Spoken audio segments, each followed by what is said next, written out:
ہے کہ ہم نے کربلا کو رسموں کا مرکز تو سمجھا ہے، درسگاہ حسینیت نہیں سمجھی۔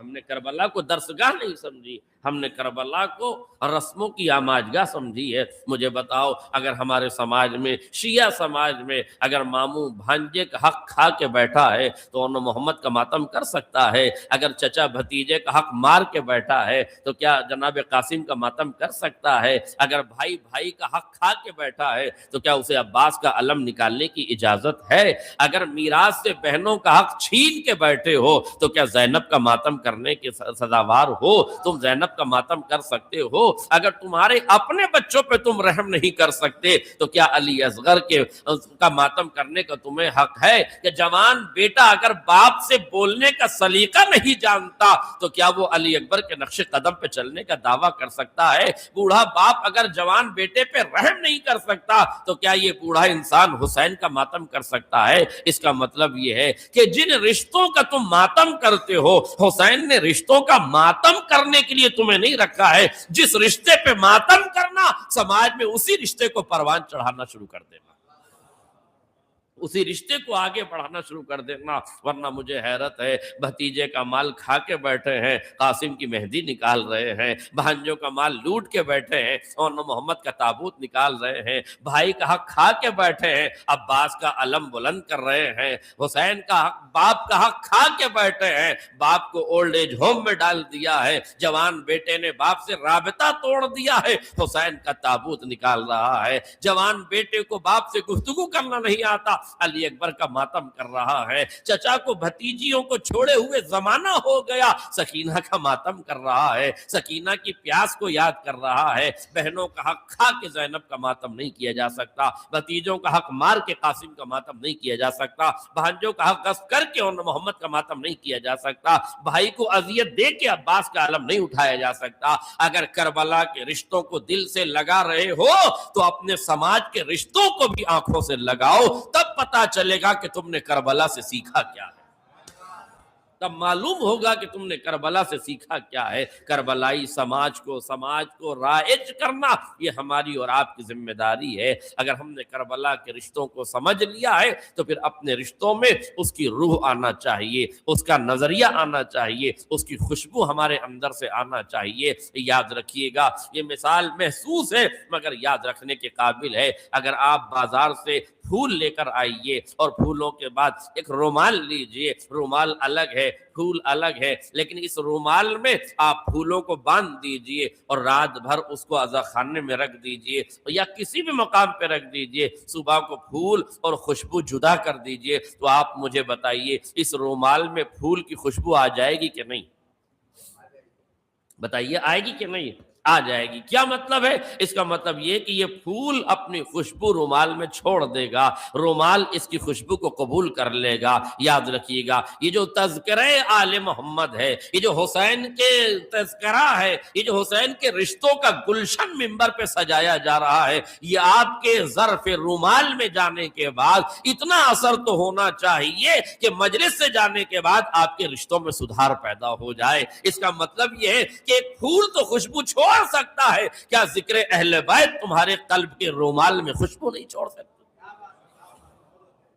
کیا تمہارے دل کے رومال میں یہ کربلا کی خوشبوئیں نہیں بس سکتی؟ یہ کربلا کے پھولوں کی خوشبو نہیں بس سکتی؟ کربلا کے گلشن کی خوشبو تمہارے اندر نہیں بس سکتی؟ یاد رکھیے گا، کامیاب سماج وہی ہے جو اپنے وجود میں کربلا کو ڈھال لے۔ یاد رکھیے گا، جلوسوں میں شرکت کرنا عزاداری نہیں ہے، سینے کو پیٹ لینا عزاداری نہیں ہے، فقط نوحہ اور ماتم پڑھ لینا عزاداری نہیں ہے۔ حقیقت عزا یہ ہے کہ جو حسین نے سکھایا ہے تم نے سیکھ لیا ہے، جو حسین نے بتایا ہے تم نے سمجھ لیا ہے، جو حسین نے پڑھایا ہے تم نے پڑھ لیا ہے۔ عزاداری سے ثواب ضرور ملے گا مگر بیداری اسی وقت پیدا ہوگی جب عزاداری تمہارے دلوں کی دھڑکنوں میں داخل ہو جائے۔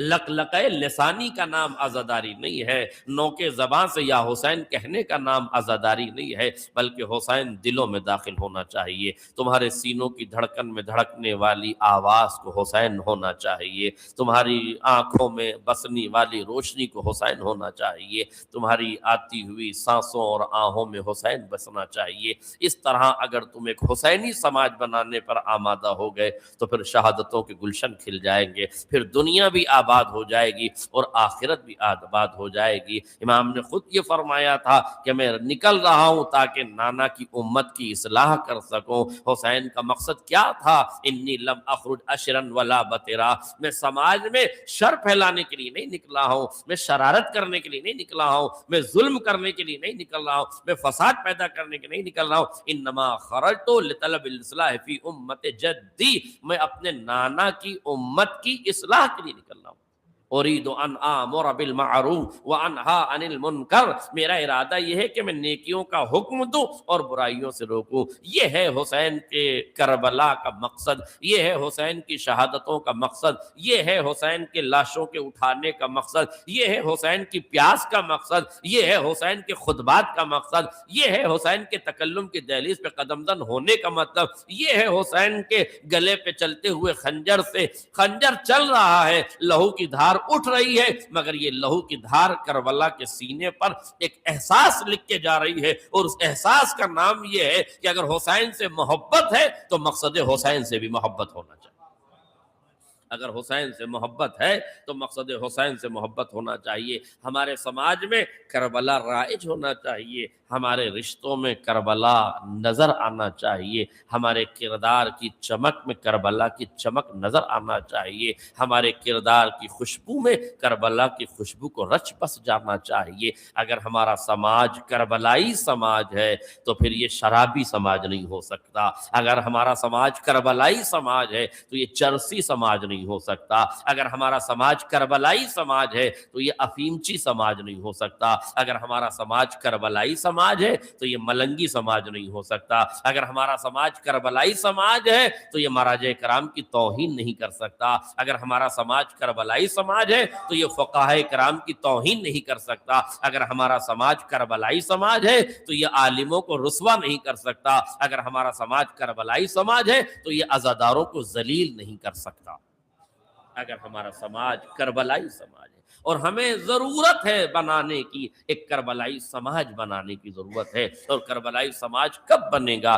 جب ہماری خواتین حجاب پہننا شروع کر دیں گی، جب ہمارے نوجوان اپنے چہروں پر ایمان و ایقان لے آئیں گے، جب ہماری زندگی میں توکل اور اعتماد آ جائے گا، جب 2 مہینے گزرنے کے بعد ہماری حیات میں تبدیلی آ جائے گی۔ اگر ہماری دکان ہے اور دکان میں ہم تول میں جھول کرتے ہیں اور عزاداری آئی، 2.25 مہینہ گزر گیا، تول کا جھول باقی ہے، تو معاف کیجیے گا، رسمیں گزری ہیں، عبادت عزا نہیں گزری ہے۔ وہ عزاداری ہی کیا جو تمہارے کردار میں کمال نہ پیدا کر دے، جو تمہارے وجود میں تغیر نہ پیدا کر دے۔ ان اللہ لا یغیر ما بقوم حتی یغیر ما بانفسہم، پروردگار اس وقت تک کسی قوم کے حالات نہیں بدلتا جب تک کہ وہ قوم اپنے حالات نہ بدلے۔ اس لیے جب تک آپ اپنے حالات نہ بدلیے گا تو ذکر آل محمد کی گفتگو کا ہونا ضروری ہے۔ دیکھیں حالات بہت پیچیدہ ہو چکے ہیں، حالات بہت زیادہ خراب ہو چکے ہیں، اس معنی میں کہ ہم نے عزاداری کو ایک رسم بنا لیا ہے۔ عزاداری رسم نہیں ہے، عزاداری رواج نہیں ہے، عزاداری حسین کے مقصد کی ترجمانی ہے، اور حسین کے مقصد کی ترجمانی کرنے کی ذمہ داری آپ کی ہے، خالی منبر پہ بیٹھا ہوا خطیب نہیں ہے۔ دیکھیے توجہ کیجیے گا، ہماری پریشانی یہ ہے کہ محرم کا چاند دکھائی دیتا ہے تو ہماری واٹس ایپ کی ڈی پی بدل جاتی ہے، ہمارا واٹس ایپ کا اسٹیٹس بدل جاتا ہے، ہماری فیس بک کی ڈی پی بدل جاتی ہے۔ بدلنا چاہیے، وہ بھی اچھی بات ہے۔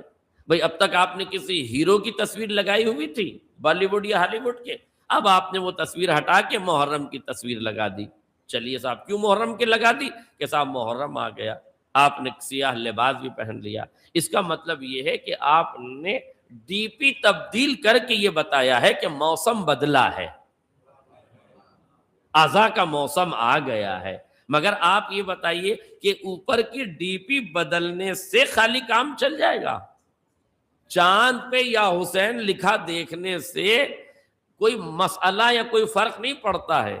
غلط فہمی ہے کہ چاند پہ یا حسین لکھا ہے. اپنے سینے میں جھانک کے دیکھیے آپ کے دل کی دھڑکنوں پہ یا حسین لکھا ہے. کہاں چاند پہ ڈھونڈ رہے ہیں؟ آپ کے دل کی دھڑکن میں یا حسین لکھا ہوا ہے. آپ کے وجود میں یا حسین لکھا ہوا ہے. آپ کی سانسوں اور آہوں میں یا حسین لکھا ہوا ہے. اگر آپ اس لفظ یا حسین کی عظمت کو سمجھ رہے ہیں، ڈی پی کے بدلنے سے موسم بدلتا ہے، کردار کے بدلنے سے پتہ چلتا ہے کہ عزاداری آ گئی. اور 2 مہینے 8 دن کے بعد بھی کردار بدلا ہوا ہونا چاہیے. دیکھیے جن لوگوں نے کردار بدل لیا ہے، قسم خدا کی آئے انہیں دیکھیں آپ، جن لوگوں نے کردار بدل لیا ہے ان پر حسین ابن علی نے کرم بھی کیا ہے. جو انسان اپنے آپ کو بدلتا ہے. شیخ ہوجائی کا نام سنا ہے آپ نے؟ شیخ ہوجائی ایران کا ایک نوجوان، نماز شب کا پابند، نہایت نیک متقی پرہیزگار. اس کی خواہش تھی کہ مجھے شہادت مل جائے. اللہ نے اس کی دعا قبول کی، اسے شہادت ملی. کیسے شہید ہو جانتے ہیں آپ؟ اس کے گلے کو کاٹا گیا تھا، ریت کے گلا اس کا ریت کے کاٹا گیا. ان کی ماں نے جب یہ سنا کہ ہوجائی کا گلا کاٹا گیا تھا تو وہ بہت پریشان ہوئی، اور یہاں تک ملتا ہے کہ وہ بار بار اس جملے کو سوچا کرتی تھی کہ جب میرے بیٹے کے گلے پہ خنجر چلا، رگیں کٹی، گردن کٹی، تو اسے کتنا درد ہو رہا ہوگا، یہ سوچ کے وہ بے ہوش ہو جاتی تھی. اور ایک بار تو ایسا ہوا کہ وہ ہوش میں آئی اور کوما میں چلی گئی. اور پھر کوما سے کچھ دن کے بعد جب ہوش میں آئی تو ایک خواب میں انہوں نے دیکھا کہ شہید ہوجائی آئے ہیں اپنی ماں کے پاس خواب، اور پوچھ رہے ہیں کہ اماں اتنا کیوں پریشان؟ سنیے حسین ابن علی کتنا کریم ہے آپ کا آقا، ہمارا مولا کتنا کریم ہے کہ اگر ہم ارادہ کریں اپنی تبدیلی کرنے کا تو وہ ہمارے لیے ہر محاذ پر ہماری مشکل کشائی کرنے کے لیے ابن مشکل کشا تیار. توجہ کیجئے. کہتے ہیں ماں سے پوچھا کہ اماں کیوں پریشان ہیں آپ؟ اماں نے کہا کہ میں نے جب سے یہ سنا ہے کہ تمہارا گلا ریتا گیا ہے، تمہارا گلا جو ہے کاٹا گیا ہے، تب سے میں بہت پریشان ہوں. مجھے معلوم ہو رہا ہے کہ تمہیں کتنا درد ہوا ہو. تو اس نے کہا اماں بالکل پریشان نہ ہو، مجھے ذرہ برابر بھی درد کا احساس نہیں. کہا کیوں؟ کہا جیسے ہی دشمن نے میرے گلے پہ چھری رکھ کے مجھے میرے گلے کو کاٹنا چاہا، مولا حسین میرے سامنے آ گئے اور میں ان کے چہرے کا دیدار کرتا رہا. وہ مسکراتے ہوئے میری آنکھوں میں آنکھیں ڈال کے دیکھتے رہے اور میں انہیں دیکھتا رہا. بس مجھے نہیں معلوم کب میرا گلا کٹ گیا. اگر آپ کو اس واقعے پہ یقین نہ ہو تو قرآن مجید کی ان آیات سے پوچھئے کہ جہاں یوسف کا دیدار کرنے والی خواتین نے اپنے ہاتھوں کو کاٹ لیا اور ان کو پتہ بھی نہ چلا. قرآن کہتا ہے فقط قطعنا ایدیہن، انہوں نے اپنی انگلیوں کو کاٹ لیا، خون بہنے لگا مگر انہیں درد کا احساس بھی نہیں ہوا. کیوں؟ اس لیے کہ درد کے احساس پر حسن کے دیدار کا اثر غالب تھا. حسن کے دیدار کا اثر غالب تھا. اب بتاؤ اگر مصر کی وہ عورتیں جن کے نظر اور نظریے اچھے نہیں تھے، جب وہ یوسف کا دیدار کرنے میں اتنی مہو ہو سکتی ہے کہ ہاتھ کٹ جائے اور پتہ نہ چلے، تو کوئی فخر یوسف کا دیدار کر رہا ہو، منزل شہادت میں قدم زن ہو، تو اس کا حق ہے کہ گلا کٹ جائے اور اسے پتہ تک نہ چلے. ایک صلوات پڑھ دے محمد اور آل محمد.